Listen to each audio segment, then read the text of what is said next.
सभी को नमः संस्कृताय। आप सभी के समक्ष उपस्थित हुआ हूँ निरुक्त वेदांग को लेकर।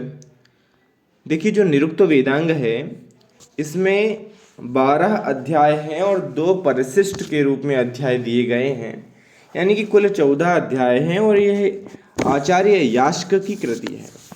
यास्क जो है वह इनका नाम नहीं है, वह इनके गोत्र के कारण इनसे कहा गया है। जैसे कि गर्ग गोत्र के कारण गार्ग कह दिया गया, उसी तरह यश्क गोत्र के कारण इन्हें यास्क कह दिया गया। इसमें जो 14 विद्वानों के नाम लिए गए हैं, 14 व्युत्पत्ति कर्ता जो बताए गए हैं ना, कि जिन्होंने शब्दों की व्युत्पत्तियां बताई हैं, ऐसे आचार्यों की चर्चा इसमें है।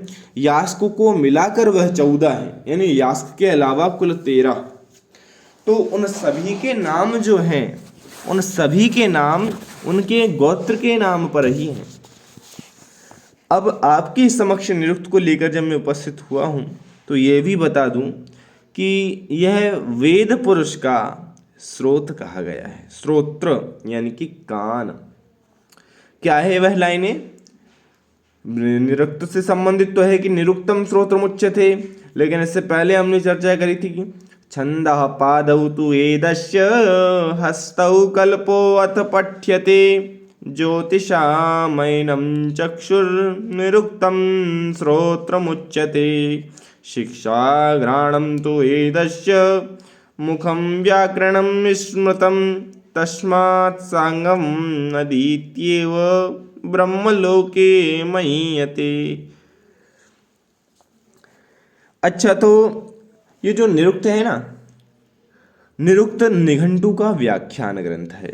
यहाँ मैं आपको स्पष्ट करना चाहता हूँ कि निघंटु जो ग्रंथ है इसमें ऋग्वेद के शब्दों का संग्रह है। निरुक्त और निघंटु दोनों ही पृथक पृथक हैं। निघंटु भी यास्क की ही रचना है और निरुक्त भी यास्क की ही रचना है, ये बात आप क्लियर कर लीजिए। और निघंटु में भी 3 कांड हैं, नैघंटुक, नैगम और देवत। नैघंटुक कांड, नैगम कांड और देवत कांड। और निरुक्त में भी 3 कांड हैं, नैघंटुक कांड, नैगम कांड और देवत कांड। कांडों के नाम भी सेम हैं दोनों ही ग्रंथों में और कांडों की संख्या भी सेम है। अब मैं आपको यहाँ बताऊं कि निरुक्त में 12 अध्याय हैं और 2 परिशिष्ट यानी कि 14। लेकिन परीक्षा में पूछे तो 12 ही लगाइएगा, क्योंकि यास्क स्वयं कहते हैं कि इस ग्रंथ में 12 अध्याय हैं, 12 अध्याय हैं। अच्छा, निरुक्त में 12 अध्याय हैं, लेकिन निघंटु में 5 अध्याय हैं। इस बात को विशेष जोर देकर कह रहा हूं। दोनों के अध्याय याद रखिएगा। यदि पूछे कि भाई वो आपको घुमा दे कि निघंटु में कितने अध्याय हैं और आप कहते हैं 12, तो गलत हो जाएगा। कांड दोनों में सेम है, नाम भी सेम है कांडों के, लेकिन निघंटु में जहाँ 5 अध्याय हैं वहीं निरुक्त में 12 अध्याय हैं। इस बात को ध्यान रखिएगा। निरुक्त के प्रारंभिक 3 अध्याय नैघंटुक कांड कहे जाते हैं, यानी कि पहला, दूसरा और तीसरा अध्याय जो है वह नैघंटुक कांड है निरुक्त का। और इसी प्रकार जो आपका निघंटु ग्रंथ है उसके भी प्रारंभ, जिसमें 5 अध्याय हैं, उसके भी प्रारंभिक 3 अध्याय नैघंटुक कांड कहे जाते हैं। तो उन नैघंटुक कांड में, जो कि निघंटु ग्रंथ का जो नैघंटुक कांड है, पहला, दूसरा और तीसरा अध्याय, उसमें शब्दों का संकलन है। और कौन से शब्द हैं? एकार्थक शब्द हैं, जिनका एक अर्थ है, ऐसे शब्दों का संकलन है वहाँ पर। और उनकी जो व्याख्या है, उनकी जो व्याख्या है वह व्याख्या निरुक्त में की गई है। तो आप समझिए, पहला, दूसरा और तीसरा जो नैघंटुक कांड के अध्याय निरुक्त के हैं, उसी प्रकार से नैघंटुक कांड में 3 अध्याय, 5 अध्याय वाले निघंटु में भी हैं, और नाम यही है। अब चौथा, 5वां और 6वां अध्याय नैगम कांड कहा जाता है। किसका? निरुक्त का। निरुक्त का चौथा, 5वां और 6वां अध्याय नैगम कांड कहा जाता है, लेकिन निघंटु का केवल चौथा अध्याय ही नैगम कांड कहा जाता है। यानी निघंटु में जिस चौथे अध्याय में जिन शब्दों का संकलन है उनकी व्याख्या की गई है निरुक्त में चौथे, 5वें और 6वें अध्याय में। और इसमें किस प्रकार के शब्द हैं? अनेकार्थक शब्द हैं। नैघंटुक में एकार्थक, नैगम में अनेकार्थक और देवत में देवतावाची। ये 3 चीज़ें ध्यान रखिएगा। अच्छा, अंतिम 7 से लेके 12 अध्याय जो हैं, अंतिम जो 6 अध्याय हैं ना, उन 6 अध्यायों को देवत कांड कहा जाता है। क्या कहा जाता है? देवत कांड। और देवत कांड में मैं आपको बता दूं 6 अध्याय हैं, लेकिन निघंटू का जो देवत कांड है उसमें केवल 1 अध्याय है जिसका नाम 5वां अध्याय है। उस 5वें अध्याय में जिन देवतावाची शब्दों का संकलन है, उन देवतावाची शब्दों की व्याख्या निरुक्त के 7 से लेके 12 अध्याय में देवत कांड में की गई है। इस बात को ध्यान रखिएगा, कंफर्म हो गई होगी आप सभी को। अब निरुक्त में शब्दों का निर्वचन 3 प्रकार से किया गया है। कैसे किया गया है? प्रत्यक्ष, परोक्ष और अतिपरोक्ष। शब्द कितने प्रकार के हो गए? प्रत्यक्ष, परोक्ष और अतिपरोक्ष। अब प्रत्यक्ष कैसे शब्द होंगे? प्रत्यक्ष शब्द ऐसे होते हैं जिनके जब रूप चलते हैं तो प्रकृति प्रत्यय इत्यादि में के योग से कोई परिवर्तन नहीं होता। जैसे कि भाई ब्रज धातु है, इसमें तिप लगाएंगे तो ब्रजती बन जाएगा ना। तो ब्रज में कोई परिवर्तन हुआ क्या? नहीं, ब्रजती आसानी से बन गया। लेकिन एक धातु है गम, गम धातु में यदि आप प्रकृति प्रत्यय करेंगे तो गमती नहीं बनेगा, गच्छति बनेगा। तो ये परोक्ष हो गया। परोक्ष मतलब अलग ही तरीके से, जो है वह नहीं, प्रत्यक्ष ना होकर परोक्ष हो जाना। मतलब कैसे हुआ? ये तो एक व्याकरणाचार्य आपको बता देगा, जब हम व्याकरण का अध्ययन करेंगे तब जानेंगे इसमें। और अति परोक्ष क्या हो जाएगा? अति परोक्ष हो जाएगा जिसमें अत्यंत परिवर्तन आ जाता है। जैसे कि हम आपको बताएं, एक शब्द है, अब आप भी अगर ध्यान कर रहे हो तो सोच सकते हैं कि काफ़ी ऐसे शब्द हैं जिनमें परिवर्तन बहुत ज़्यादा हो जाता है। जैसे कि गच्छति हो गया एक, तो और भी आप देख लीजिएगा, मुझे तो इस समय ध्यान नहीं आ रहा है, लेकिन ऐसे शब्द जिनके रूप परिवर्तित हो जाते हैं। जैसे कि आप देखेंगे तो वही, अच्छा देखिए, गच्छति को ही देख लीजिए, गमिष्यति बन जाता है किस काल में? भविष्य काल में गमिष्यति, लेकिन वर्तमान में गच्छति रहता है। तो ये इस तरीके के परिवर्तन जो होते हैं ये परोक्ष, अति परोक्ष इत्यादि में आते हैं। तो शब्दों के निर्वचन के 3 प्रकार यहाँ बताए गए। अब उसी प्रकार से निर्वचन करते हैं। इनका कहना ये रहता है कि व्याकरण का जो है ये कार्षण है, व्याकरण की पूर्णता है क्या? निरुक्त। व्याकरणाचार्य यदि कोई होगा तो हम उसे कोई शब्द देंगे तो वो डायरेक्ट उसमें प्रकृति प्रत्यय इत्यादि देखेगा। लेकिन जो निरुक्त का अध्ययन करने वाला होगा वह सबसे पहले उसका अर्थ जानने की कोशिश करेगा कि इसका अर्थ क्या होता है। जैसे नदी शब्द है तो नदी का अर्थ क्या होता है? नदी का अर्थ होता है नदना इमा भवंती शब्दवत्या। जो शब्दवती है वह नदी है, जो शब्दवती है वह नदी है, जो शब्द करती है कल कल कल कल, झल झल झल झल, है ना, वह नदी है। लेकिन अब अच्छा, नदी है इसीलिए इसमें नद धातु हो सकती है, जो शब्दवाचक धातु है, शब्द अर्थ में जो प्रयोग होती है। जब हमें पता ही नहीं होगा कि नदी का अर्थ क्या है तो हम कैसे बता पाएंगे कि इसमें नद धातु ही है? इसलिए कहते हैं कि ये व्याकरण की पूर्णता है, क्योंकि व्याकरण अपूर्ण है अगर निरुक्त का अध्ययन आपने, निरुक्त आप प्रत्यक्ष या अप्रत्यक्ष रूप से नहीं जानते हैं तो। अब देखिए, निरुक्त को शब्द व्युत्पत्ति शास्त्र भी कहा जाता है। निश्चित तौर पर आप देखेंगे कि उन्होंने बताया कि भाई गो शब्द की उन्होंने व्युत्पत्ति करी कि गौ इति पृथिव्या नाम ध्येयम। गौ जो है ये पृथ्वी का नाम है। और क्या कहते हैं कि यच्चाश्याम भूतानि गच्छन्ति, जिस पे हम लोग सब चलते हैं वह गो है। तो इस प्रकार की व्युत्पत्ति बताना, ये तो आप मान के चलिए कि, और आप देखेंगे कि अक्नोपनो भवतीति अग्नि, यानी कि जो इसका अर्थ बताया है एक शाकपुरी आचार्य हैं शायद, हाँ बिल्कुल, उन्होंने क्या अर्थ बताया है कि जो विरुक्षी करोति इत्यर्थ, मतलब वो कहते हैं कि न स्नेयति न श्लेषति विरुक्षी करोति इत्यर्थ। ना तो जो स्निग्धन करे, ना तो जो चिपचिपी हो, लेकिन जो विरुक्षी करोति मतलब जो नमी है उसको भी उड़ा दे, मतलब रूखा रूखा जो कर दे वह अग्नि है। ये कौन बताते हैं? मैं आपको नाम बताऊंगा, शाकपुरी शायद हैं, लेकिन मैं आपको सही नाम बताऊंगा, थोड़ा समय दीजिए, मैं अभी बताता हूं आपको जी। देखिए, अब ये व्युत्पत्तियां जो बताई गई हैं, हाँ बिल्कुल, ये बताया है औपमन्यवः।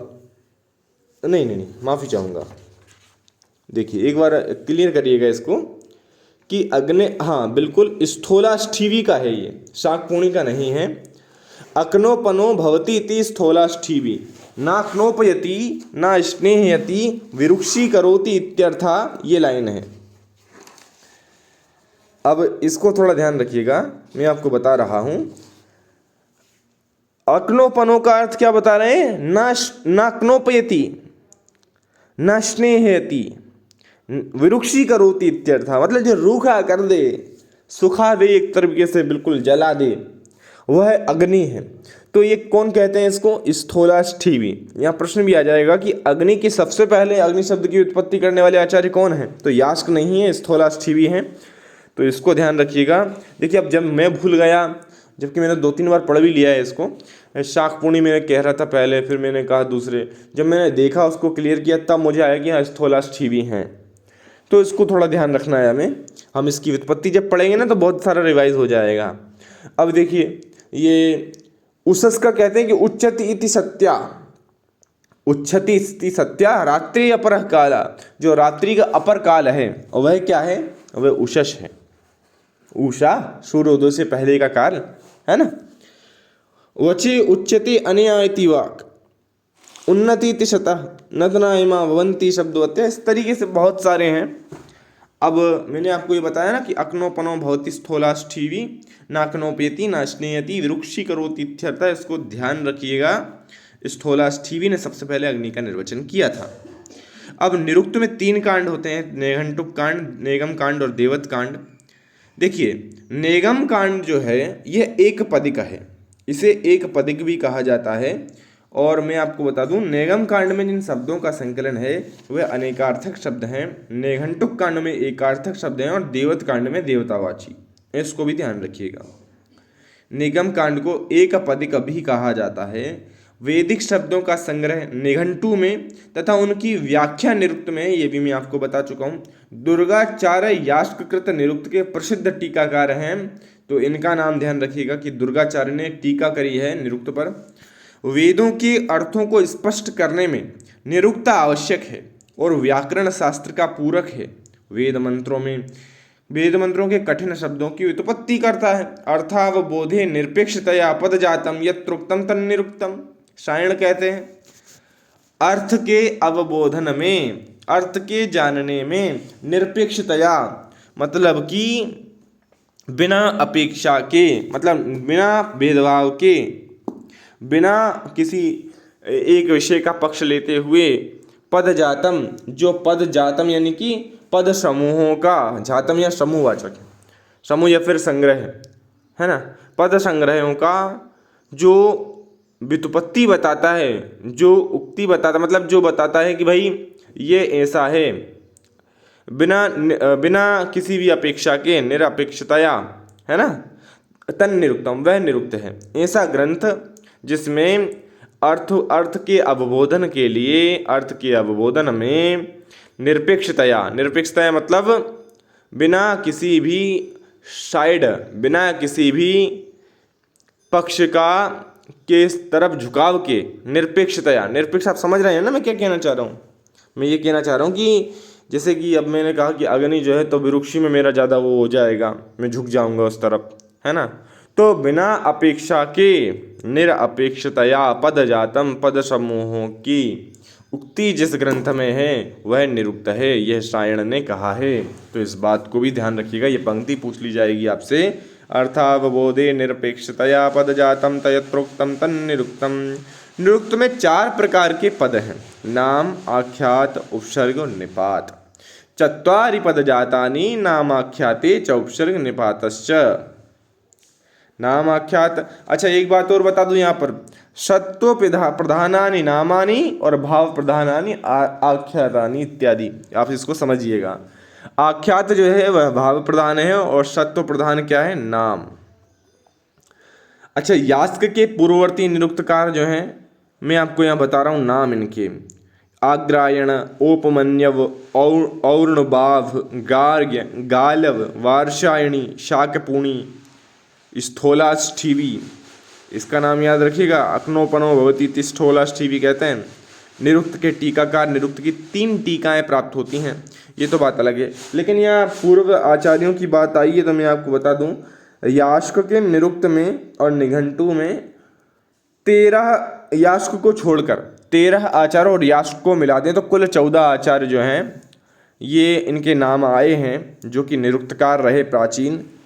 यास्क को हटा दें तो 13 और यास्क को मिलाकर 14, इनको ध्यान रखिएगा, है ना, 14 आचार्य संख्या ध्यान रखिएगा। यास्क के पूर्ववर्ती निरुक्तकार मैंने आपको बता ही दिए। टीकाकार देखिए, दुर्गाचार्य ने एक टीका लिखी, ऋज्वर्थ वृत्ति टीका।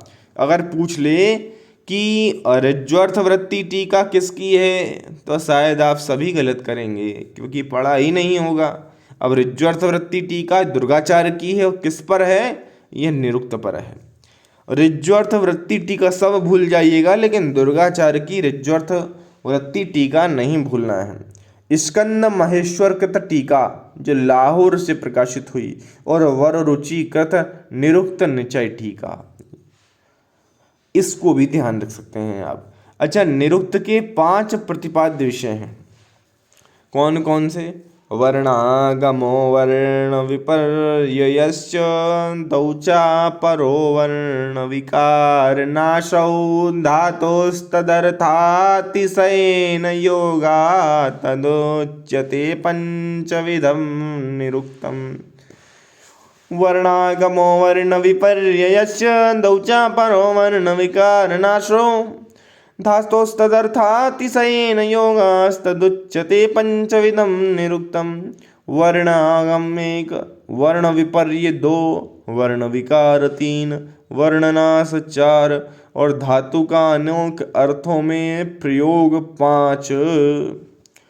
वर्ण आगम भी आप समझते हैं, आगम क्या है? मित्र बधा कर बैठ जाना, है ना, समझते ना। वर्ण विपर्य क्या है? शब्दों का बदला जाना, वर्ण विपर्य हो जाना, ये भी आप समझते हैं, व्याकरण से जानते हो। वर्ण विकार, वर्णों में विकार आ जाना, जैसे कि वर्ण विकार किसे कहेंगे? अब ई का ऊ, ई का या हो जाना, या फिर ऊ का वाह हो जाना, ये क्या है? ये क्या वर्ण विपर्य है? वर्ण विपर्य तो स्थान परिवर्तन होता है। आगम जो होता है वह आकर बैठ जाता है आगम में, तो वर्ण विपर्य, वर्ण विकार आप इसको कह सकते हैं। वर्ण नाश, वर्ण का लोप हो जाना, वर्ण लोप भी तो समझते होंगे आप, बिल्कुल समझते होंगे। धातु का अनेक अर्थों में प्रयोग होता है, आप बहुत सारी धातुएं ऐसी हैं जिनके अनेक अर्थों में प्रयोग होता है। एक श्लोक है, मैं आपको बताता हूँ। सर्वधर्माण परित्यज्य एकम शरणम व्रज, गीता का है ये। अब इसमें जो ब्रज धातु है इसका अर्थ होता है जाना। अगर इसका अर्थ जाना लेते हैं तो इस श्लोक का अर्थ बन जाएगा, सभी धर्मों का मुझ में ही परित्याग करके हे अर्जुन तू उस एक परमेश्वर की शरण में चला जा। मतलब चला जा, सभी धर्मों का मुझ में, तेरे जो पाप जो पुरुषार्थ हैं मुझे मेरे अंदर समाहित कर दे, मुझ में परित्याग उनका कर दे, और यदि मुक्ति चाहता है तो उसे एक परमेश्वर की शरण में चला जा। तो ब्रज का अर्थ यहाँ चला जा होना चाहिए, क्योंकि ब्रज का अर्थ ही होना है। ब्रज जो है वो गमनार्थक धातु है, इसका अर्थ होता है जाना। लेकिन वहाँ पे आचार्यों ने उसका अर्थ किया है आना, क्योंकि उनकी बुद्धि कहती है कि श्री कृष्ण ये क्यों कहेंगे अर्जुन से कि तू मेरी शरण को छोड़कर चला जा। तो यहाँ पर मुझे एक डिफ़ॉल्ट लगता है। आप सब मुझे बताइए, क्या ब्रज का अर्थ वास्तव में आना हो सकता है? ये भी आप मुझे बताइएगा। तो ये धातु का जो है अनेक अर्थों में प्रयोग हो गया, यहाँ पर आप देख सकते हैं। अब प्रतिपादित विषय क्या है? निघंटु में जो है नाम आख्यात आदि पद हैं, पद विभाग बताया गया है निघंटु। ये अध्याय 1, 2 और 3 है, किसके? निरुक्त के। निघंटु की चर्चा है। नाम आख्यात आदि पद विभाग, शब्द नित्यता का विवेचन, मंत्रों की सार्थकता का प्रतिपादन, अर्थ का ज्ञान, महत्व, निर्वचन, वर्ण परिवर्तन आदि से संबंधित भाषा शास्त्रीय विवेचन इसमें है। और मैं आपको बताऊं कि जो पहला अध्याय है वह है, और दूसरे अध्याय का प्रथम भाग, मतलब इसमें षटक हैं। क्या है षटक? कैसे षटक? कि षटक से मतलब मेरा ये है, षटक ही है शायद, हाँ बिल्कुल षटक ही है, मतलब अध्याय भी विभाजित है षटकों में, है ना। तो ये थोड़ा ध्यान रखिएगा। वेदों के निघंटु में पढ़े गए कठिन शब्दों की उदाहरण सहित व्याख्या की गई है। देवतावाची शब्दों की विस्तृत व्याख्या की गई है। और द्युलोक, अंतरिक्ष लोक, पृथ्वी स्थानीय देवता का निरूपण है। ये अध्याय 4 से 6 में सबसे पहले ऊपर मैं आपको बताऊं, वेदों के निघंटु में पढ़े गए कठिन शब्दों की व्याख्या है अध्याय 4 से 6, चौथा, पांचवा और छठे में। और देवतावाची शब्दों की व्याख्या है द्युलोक, अंतरिक्ष लोक, पृथ्वी स्थानीय देवता जो है। माफ़ी चाहूँगा, ये डिस्टरबेंस पड़ोस से आ रहा है।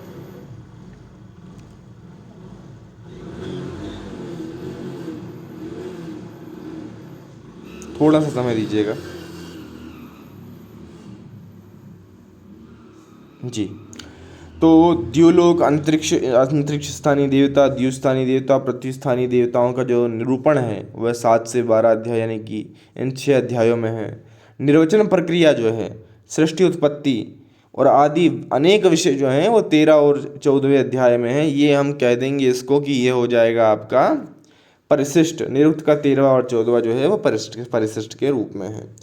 अब देखिए इसके बहुत सारे प्रश्न हैं, लगभग 85 क्वेश्चंस मेरे पास निरुक्त के हैं। और एक सबसे अच्छा क्वेश्चन उसमें ये है कि निघंटु में कितने अध्याय हैं। यदि ये आता है और ऑप्शन में 5 हो और 12 हो, 14 हो और 13 हो तो व्यक्ति कन्फ्यूज़ हो जाएगा।